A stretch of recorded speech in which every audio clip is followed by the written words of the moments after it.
இன்றைய முக்கிய செய்திகள். தேமுதிக மீதான அவதூறுகள். பிரேமலதா விஜயகாந்த் அதிரடி பதிலடி. தேமுதிக பொதுச் செயலாளர் பிரேமலதா விஜயகாந்த் அண்மை காலமாக இணையதளங்களில் பரவி வரும் சர்ச்சைகளுக்கு ஆவேசமாக பதிலடி கொடுத்துள்ளார்.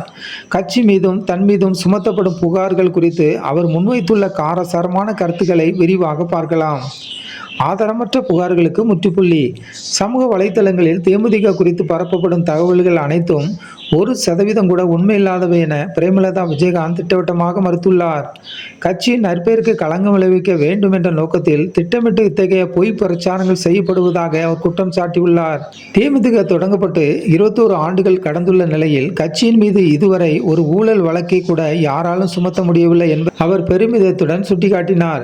கள்ளச்சாராயம், சொத்து குவிப்பு அல்லது நிலக்கரி முறைகேடு என எவ்வித குற்றச்சாட்டுகளும் தங்கள் மீது இல்லை என்றும் 29 எம்எல்ஏக்களுடன் எதிர்க்கட்சியாக இருந்தபோதும் நேர்மையாகவே செயல்பட்டதாகவும் அவர் தெரிவித்தார். கேப்டன் மீதான அவதூறுகளும் தற்போதைய நிலையும். முன்பு கேப்டன் விஜயகாந்த் அவர்களை குறிவைத்து அவரது தனிப்பட்ட குணாதிசயங்களை இழிவுபடுத்தி எதிர்மறை பிரச்சாரங்கள் மேற்கொள்ளப்பட்டது போல தற்போது கட்சி தலைமை குறிவைத்து புது சர்ச்சைகளை கிளப்புகிறார்கள் என்று அவர் ஆதங்கம் தெரிவித்தார். குறிப்பாக ஆடம்பர பொருட்கள் வாங்குவது போன்ற வதந்திகளுக்கு பதிலளித்த அவர், கேப்டன் குடும்பத்திற்கு ஒரு கார் வாங்கும் தகுதி கூட இல்லையா என கேள்வி எழுப்பினார்.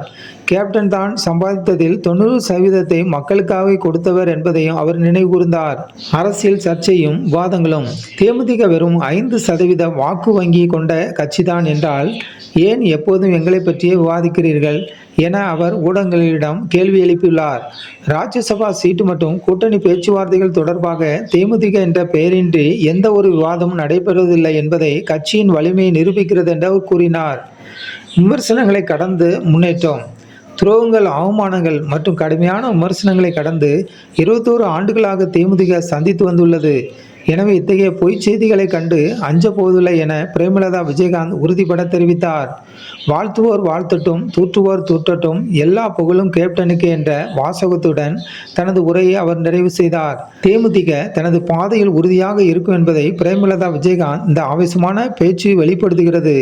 இதுபோன்ற உண்மை செய்திகளை உடனுக்குடன் தெரிந்து கொள்ள நமது ஜனநாயகம் டிவி சேனலை சப்ஸ்கிரைப் செய்யுங்கள்.